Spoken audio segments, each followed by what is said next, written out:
மருதமலை படத்துல வடிவேல் அவர்கள் நடிச்ச ஒரு என்ஜாயபிளான ஒரு காமெடி சீன் வரும். அதுல வடிவேலும் அர்ஜுனும் ஒரு அக்யூஸ்ட கோர்ட்ல ப்ரொடியூஸ் பண்றதுக்கு கூட்டிட்டு போவாங்க.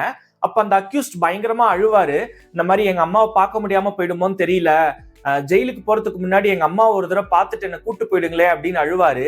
அவன் அழுகையில வடிவேல் அவர்கள் சென்டிமெண்ட் ஆகி மரியாதையை அவனை அம்மா வீட்டுல போய் விட்டு அவங்க அம்மாவை நல்லபடியா மீட் பண்ணி கூட்டு வா, அதுதான் நீ இவனுக்கு எனக்கு செய்ய வேண்டிய கைமாறு அப்படிங்கிற மாதிரி ஏதோ டைலாக் எல்லாம் சொல்லி அவனை அனுப்பி விட்டுருவாரு. திடீர்னு கதவை திறந்து பார்த்தா ஒரே வெட்ட வெளியா இருக்கும். அப்பதான் அவருக்கு புரியும் இவரை நல்லா ஏமாத்தி இருக்கான். அதுக்கு முன்னாடி ஒரு டைலாக் சொல்லுவாரு வடிவேல் அவர்கள், எனக்கு ரிஸ்க் எடுக்கிறதுலாம் ரஸ்க் சாப்பிடுற மாதிரி, இதெல்லாம் நான் அசால்ட்டா சமாளிச்சிருவேன் அப்படிங்கிற மாதிரி வடிவேல் அவர்கள் சொல்லுவாரு. வடிவேல் அவர்கள் அந்த அக்யூஸ்ட தவற விட்டதுக்கு எக்கனாமிக்ஸ் ஒரு முக்கியமான காரணமா இருந்திருக்குன்னு சொன்னா உங்களால நம்ப முடியுதா? ஆமாங்க, ஹைண்ட்சைட் பயஸ் அப்படின்னு சொல்லிட்டு பிஹேவியரல் எக்கனாமிக்ஸ்ல ஒரு கான்செப்ட் வருதுங்க.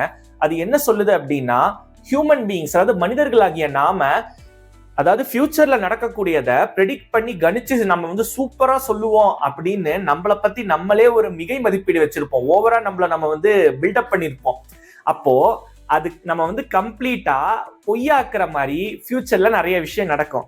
அப்போ நமக்கு என்ன பண்றதுன்னே தெரியாது. இல்ல இப்ப சில சூழல்கள் வரும். அதாவது என்னன்னா, உதாரணத்துக்கு ஒரு கிரிக்கெட் மேட்ச் நடக்குது, சிஎஸ்கேக்கும் ஆர்சிபிக்கும் நடந்திருக்கு. இப்போ அந்த இடத்துல என்ன பண்ணுவாங்கன்னா, பல பேர் உட்கார்ந்துருப்பாங்க, அவங்களுக்கு தெரியாது யாரு வின் பண்ணுவாங்கன்னு. ஆர்சிபி மேட்ச் வின் பண்ணோடனே எனக்கு அப்பவே தெரியும் ஆர்சிபி தான் வின் பண்ணோன்னு அப்படின்னு.